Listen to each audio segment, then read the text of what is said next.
हमारे special show में आपका बहुत बहुत स्वागत है। और प्रयागराज में महाकुंभ 2025 की तैयारियां जोरों शोरों से चल रही हैं। बल्कि एक तरह से कहें तो अनौपचारिक रूप से महाकुंभ का आगाज भी हो चुका है, क्योंकि संगम की रेती पर साधु संतों के अखाड़े सज चुके हैं और श्रद्धालुओं की आवाजाही भी जारी है। श्रद्धा और आस्था का ये महामेला अपना स्वरूप ले चुका है और उसमें सबसे खास रंग और रौनक उन साधु संतों की दिख रही है जो यहाँ पर धर्म, आध्यात्म और सनातन के प्रचार के साथ साथ सुंदर समाज बनाने के संदेश देने पहुंचे हैं। तमाम अखाड़ों के महामंडलेश्वर की ओर से महंतों के साथ साथ यहां पर्यावरण संरक्षण का संदेश देने वाले बाबा पहुंचे हैं। तो साथ ही साथ एक ऐसे बाबा भी आए हैं जिनकी जटाएं रुद्राक्ष से सजी हुई हैं। वहीं एक हठयोगी बाबा भी महाकुंभ में अपने योग की अलख जगा रहे हैं। तो साथ ही नागा साधु, किन्नर संत और महिला संत भी यहां पहुंच रहे हैं।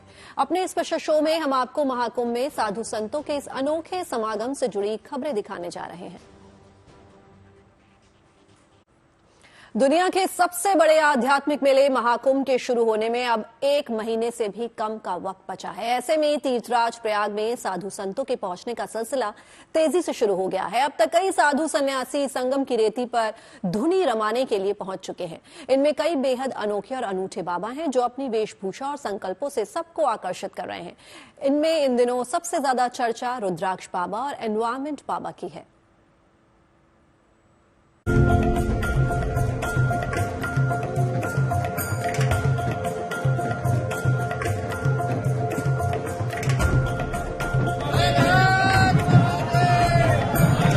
महाकुंभ शुरू होने की शुभ घड़ी जैसे जैसे नजदीक आ रही है, साधु संतों के प्रयागराज पहुंचने का सिलसिला भी तेज हो गया है।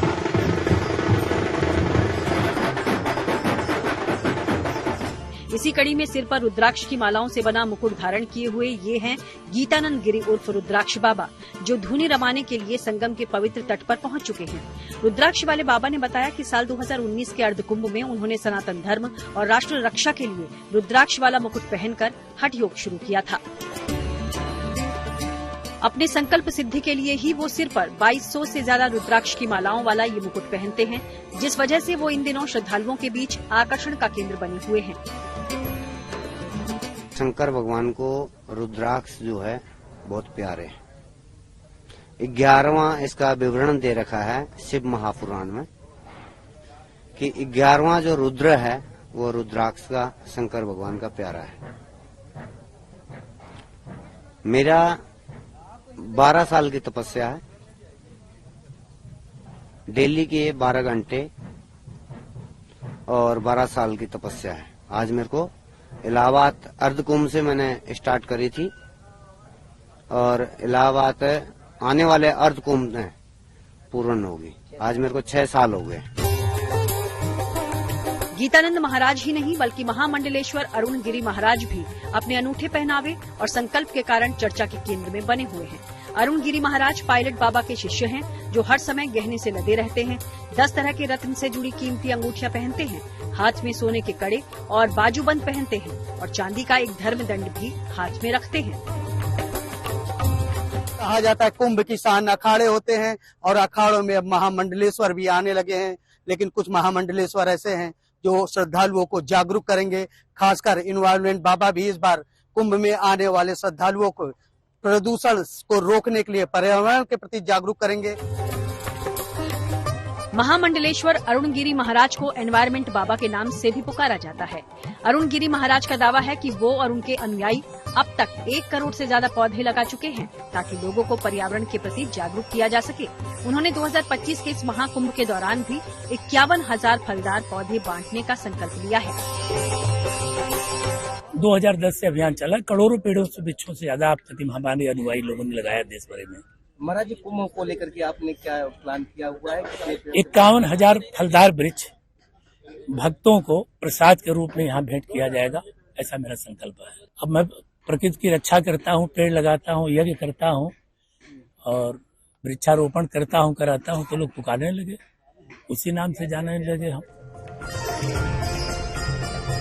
बड़ी बात ये कि इस बार के महाकुंभ को प्रशासन भी प्लास्टिक मुक्त बनाने पर जोर दे रहा है और एनवायरमेंट बाबा भी अपने संकल्प के जरिए लोगों को पर्यावरण बचाने का संदेश देंगे। यानी आस्था के इस महामेले में लोगों को न सिर्फ धर्म और अध्यात्म के बारे में जानने को मिलेगा, बल्कि पर्यावरण संरक्षण का मंत्र भी मिलेगा।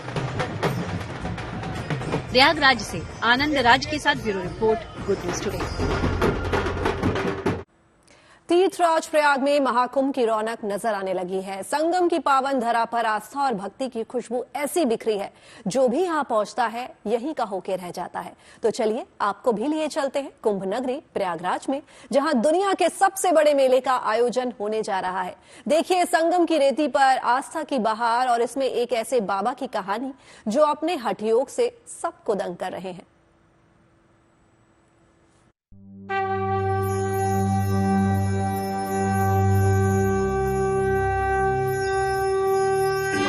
माता की जय, सनातन धर्म की जय। भक्ति, आस्था और विश्वास को समेटती ये तस्वीरें संगम नगरी प्रयागराज की हैं, जहां महाकुंभ को दिव्य और भव्य बनाने की तैयारियां चल रही हैं।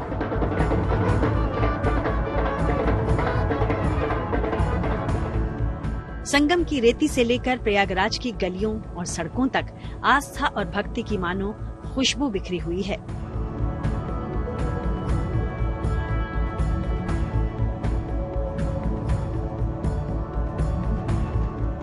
अलग अलग अखाड़ों के साधु संत महाकुंभ में साक्षी बनने के लिए प्रयाग की पावन धरा पर पहुंच रहे हैं।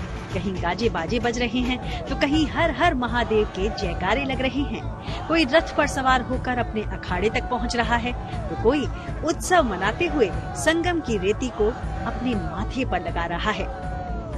संगम की पावन धरा पर नागा साधु संतों के पहुंचने का भी सिलसिला शुरू हो गया है। पारंपरिक नृत्य और तलवारबाजी करते हुए नागा सन्यासी संगम तट पर पहुंच रहे हैं।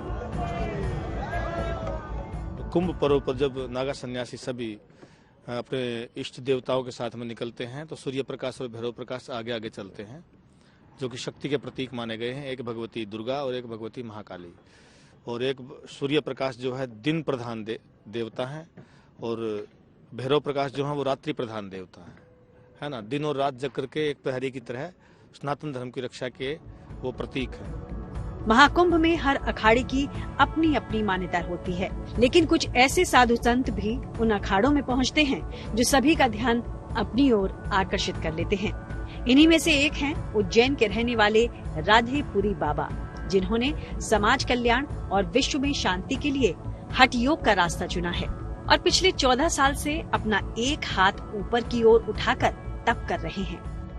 अनुष्ठान चल रहा है हमारा जन कल्याण के लिए, विश्व शांति कल्याण के लिए। हमको क्या होगा, अगर अपने लिए करते तो दर्द होता है, तो परोपकार के लिए। परोपकार में क्या है, सब परमात्मा अच्छा करते। क्या है, अखाड़ा जो है जब तब का ही है, आज से नहीं जब तब चल रहा है। ये सृष्टि भी जब तब से ही चल रही है, ठीक है। तो ये तप ही है आपका, ये तपस्या चल रही है। वैसे तो हर बार प्रयाग में लगने वाला आस्था का मेला खास होता है, लेकिन इस बार महाकुंभ में श्रद्धालु स्नान दान के साथ साथ अकबर के किले में मौजूद प्राचीन अक्षयवट के भी दर्शन कर पाएंगे। माना जाता है कि अक्षयवट के दर्शन के बिना स्नान दान और पूजा अधूरी होती है। अभी तक तो नहीं देख पाए थे, बड़ी प्रसन्नता हुई। महाकुंभ का अवसर पर हम लोग आए थे, ये भी सोच कर आए कि पहले चल के देख लिया जाए, नहीं तो महाकुंभ होगा तो बहुत भीड़ हो जाएगी, इसलिए देख लें। खुशी हुई, पहले तो हम लोग नहीं देख पाते थे, कुंभ मेला की वजह से हम लोग यहाँ दर्शन कर पाए हैं। ये हम लोगों की बहुत खुशी की बात है। अक्षयवट, ये मोदी जी का देन है जो अक्षयवट खोलकर हम लोगों को यहाँ क्षय न होने वाला वृक्ष का दर्शन देने को दे रहे हैं। दर्शन का ये बहुत सुंदर है, बहुत अच्छा बनवा दिया है। तीर्थराज प्रयागराज में इन दिनों उत्सव और उमंग की बहार है। महाकुंभ शुरू होने से पहले ही यहाँ साधु संतों और भक्तों का मेला लगना शुरू हो गया है। माना जा रहा है कि इस बार महाकुंभ में 40 करोड़ से ज्यादा श्रद्धालु आस्था की डुबकी लगाएंगे। लिहाजा यहाँ सुरक्षा और भक्तों की सुविधा को ध्यान में रखते हुए ही तमाम इंतजाम किए जा रहे हैं। प्रयागराज से आनंद राज और पंकज श्रीवास्तव के साथ bureau report, good news today. Mahakumbh 13 जनवरी से संगम नगरी प्रयागराज में शुरू हो रहा है और ये महाकुंभ 26 फरवरी तक चलेगा। इस दौरान न सिर्फ देश दुनिया से करोड़ों श्रद्धालु यहां पहुंचेंगे, बल्कि अलग अलग अखाड़ों के साधु संत भी पहुंचेंगे, जिनके बिना दुनिया का ये सबसे बड़ा आध्यात्मिक मेला अधूरा माना जाता है। यही वजह है कि महाकुंभ 2025 के शुरू होने से पहले ही संगम किनारे अखाड़ों के पहुंचने का सिलसिला शुरू हो गया है। इन अखाड़ों की शुरुआत किसने की थी, इनका क्या काम था और इस वक्त देश में कितने अखाड़े हैं, इस पर देखिए हमारी एक खास रिपोर्ट।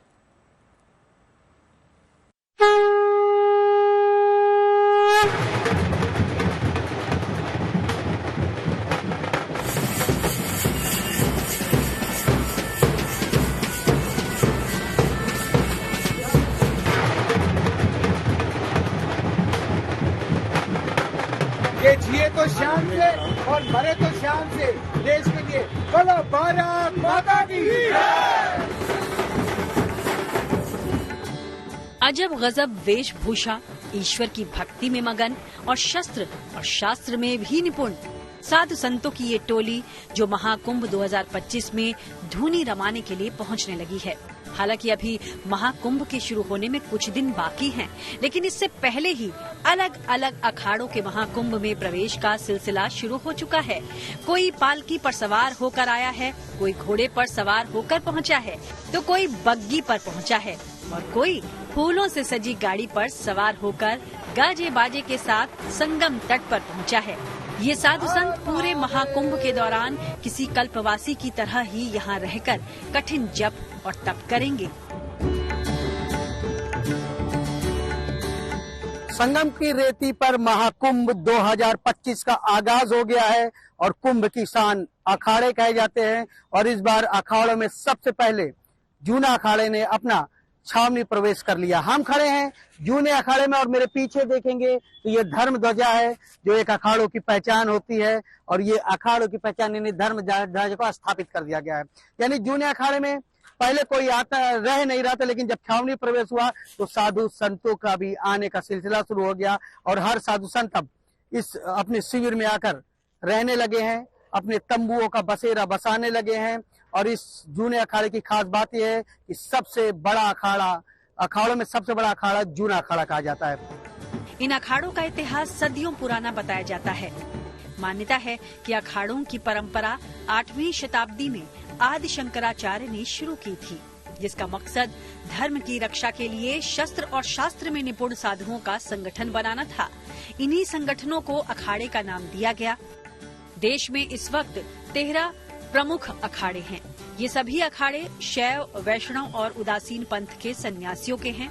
13 में से 7 अखाड़े शैव संप्रदाय के हैं जो शिव की भक्ति करते हैं, जबकि बैरागी वैष्णव संप्रदाय के 3 अखाड़े हैं जो विष्णु के भक्त हैं। वहीं उदासीन संप्रदाय के भी 3 अखाड़े हैं। ये लोग गुरु नानक की वाणी से प्रेरित हैं, जो धरती, अग्नि, वायु, जल और आकाश की उपासना करते हैं।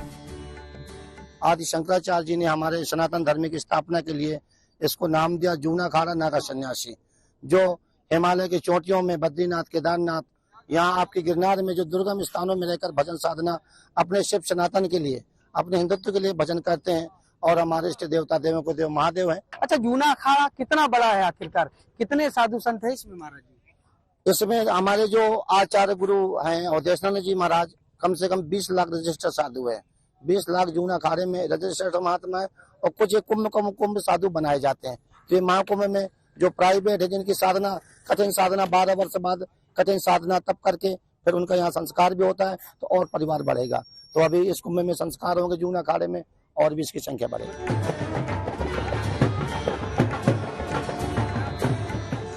हर अखाड़े का अपना एक अध्यक्ष होता है जिसे योग्यता के आधार पर चुना जाता है और इन अखाड़ा प्रमुखों का कार्यकाल 3 से 6 साल का होता है।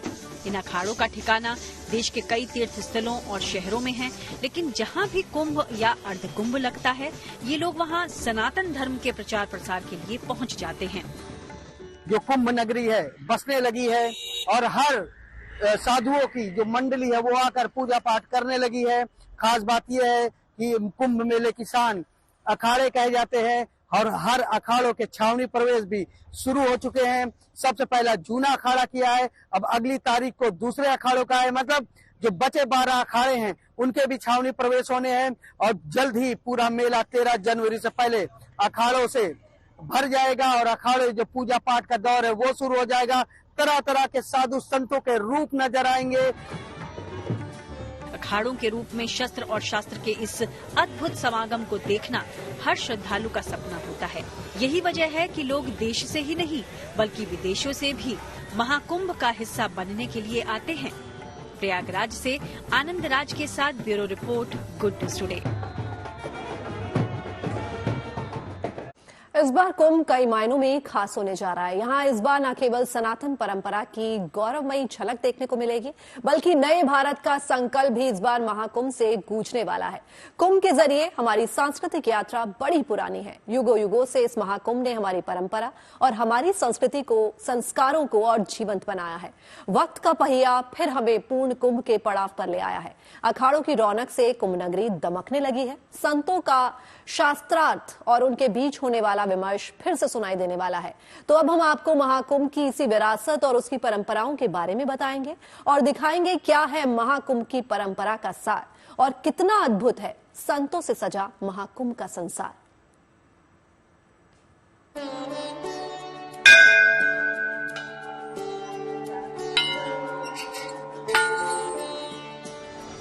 संगम की रेती विश्व के सबसे बड़े आध्यात्मिक मेले की गवाह बनेगी। ये मौका सनातन की उस परंपरा के साथ साक्षात्कार का होगा जो अद्भुत है, अद्वितीय है।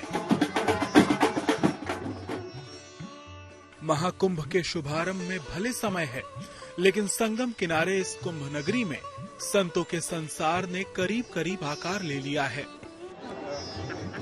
ये धर्म, अध्यात्म और संस्कृति के वाहक साधु संत हैं, जो अपने अखाड़ों की आन बान और शान के लिए महाकुंभ में शामिल होने पधार चुके हैं। सनातन ज्ञान के ये तेजस्वी त्रिवेणी के तट पर लगने जा रहे आस्था के महासमागम महाकुंभ में शामिल होने के लिए महाकुंभ ग्राम में प्रवेश कर चुके हैं। सनातन की अलख जगाने श्री पंचदश नाम जूना अखाड़ा महाकुंभ नगर में भव्य प्रवेश कर चुका है।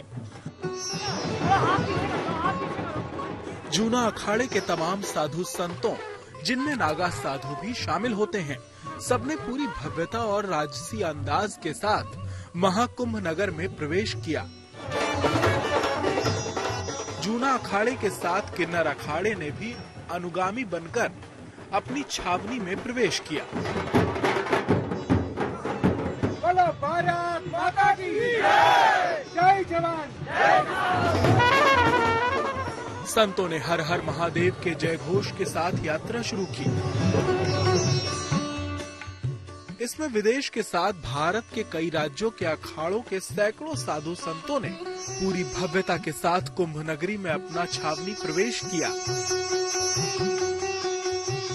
महाकुंभ में जहां अखाड़ों ने अपनी धर्म ध्वजा स्थापित की थी, वहीं छावनी का निर्माण किया गया है, जिसके बाद पेशवाई निकालकर अखाड़ों ने महाकुंभ ग्राम में छावनी प्रवेश किया है। अब ये अखाड़े अखाड़ा क्षेत्र में बनाए गए शिविरों में आ गए हैं, जहां इसके बाद अखाड़ों के ये साधु संत महात्मा महाकुंभ में शाही स्नान में शामिल होंगे।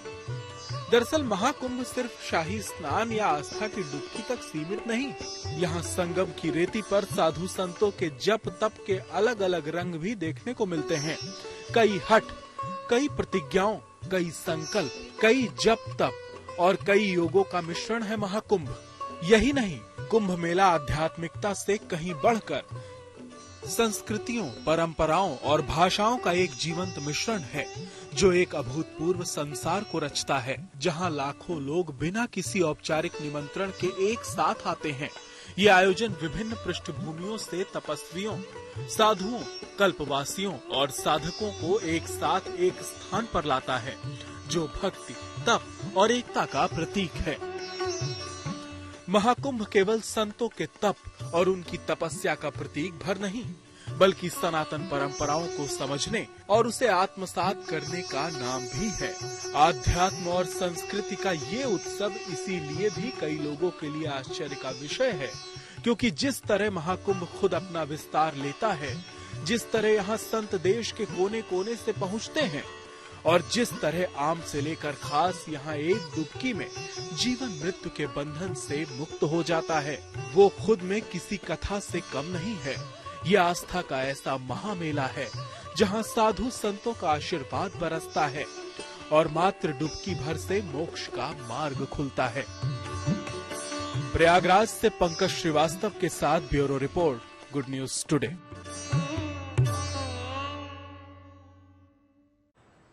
इन दिनों संगम नगरी का नजारा देखते ही बन रहा है। संगम तट पर अलग ही संसार नजर आ रहा है।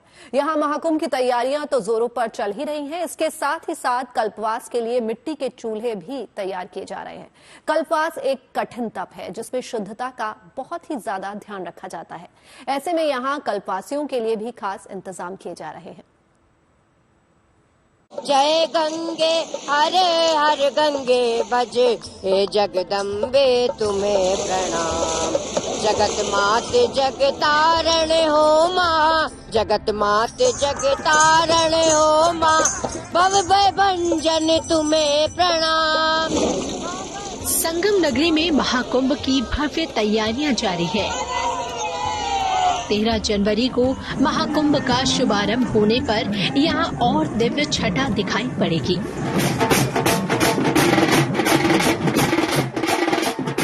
कुंभ में अखाड़ों की लहराती हुई धर्म ध्वजाएं समृद्ध धार्मिक परंपराओं को परिभाषित करती दिखाई देती हैं। तो यहाँ कल्पवास के दौरान तप और पूजा पाठ की धारा भी खूब बहती है। कल्पवास पौष पूर्णिमा से शुरू होगा, लेकिन उसके लिए भी अभी ये तैयारी हो रही है। इस दिव्य भव्य और डिजिटल महाकुंभ में पहली बार अत्याधुनिक AI यानी आर्टिफिशियल इंटेलिजेंस तकनीक का इस्तेमाल भी किया जा रहा है। साथ ही आस्था और परंपरा के रंग भी यहाँ बिखरे हुए दिखाई देंगे। इस डिजिटल कुंभ में पारंपरिक चीजें भी नजर आ रही हैं, जैसे मिट्टी के चूल्हे और बर्तन। और ये मिट्टी के चूल्हे और बर्तन कल्पवासी इस्तेमाल करते हैं क्योंकि कल्पवास के समय शुद्धता का पूरा ख्याल रखा जाता है। पौष पूर्णिमा से लेकर माघी पूर्णिमा तक संगम के तट पर कल्पवास का तप देखने को मिलेगा, जिसमें शुद्धता का पूरा ध्यान रखा जाता है। कल्पवासी इस 1 महीने की अवधि में मिट्टी के चूल्हे का उपयोग करते हैं और इसी को लेकर महिलाएं गंगा किनारे की मिट्टी और गंगा जल से चूल्हा और उपले सब बनाने में जुटी हुई हैं। कुंभ का आयोजन प्रयागराज और आसपास के लोगों के लिए रोजगार का भी माध्यम बनता है, जिसकी खुशी मिट्टी का चूल्हा बनाने वाली इन महिलाओं के चेहरे पर साफ झलकती है।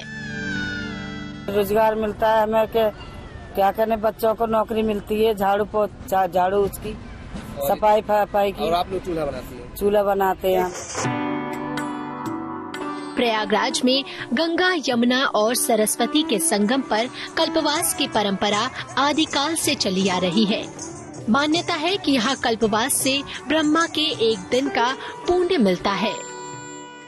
पौष पूर्णिमा के साथ आरंभ होने वाले कल्पवास में श्रद्धालु संगम के तट पर अपना डेरा जमाते हैं और लगभग 1 महीने तक यहीं रहते हैं। कल्पवास एक बहुत ही कठिन साधना है। कल्पवास में श्रद्धालु को अपनी इच्छाओं पर नियंत्रण रखना पड़ता है। उन्हें जमीन पर सोना पड़ता है। इसमें साफ सुथरे पीले और सफेद रंग के कपड़ों का अधिक महत्व होता है। इसमें दिन में 1 बार ही भोजन करना होता है। साथ ही श्रद्धालु को नियम पूर्वक 3 समय गंगा स्नान और यथासंभव भजन कीर्तन, प्रभु चर्चा और प्रभु लीला का दर्शन करना आवश्यक होता है। एक बार कल्पवास शुरू करने के बाद इसे पूरे 12 वर्षों तक करना होता है। इन्हीं मान्यताओं को लेकर संगम के तट पर कल्पवासियों का मेला लगता है और यहाँ भक्ति की अद्भुत छटा देखने को मिलती है। प्रयागराज से आनंद राज के साथ bureau report, good news today.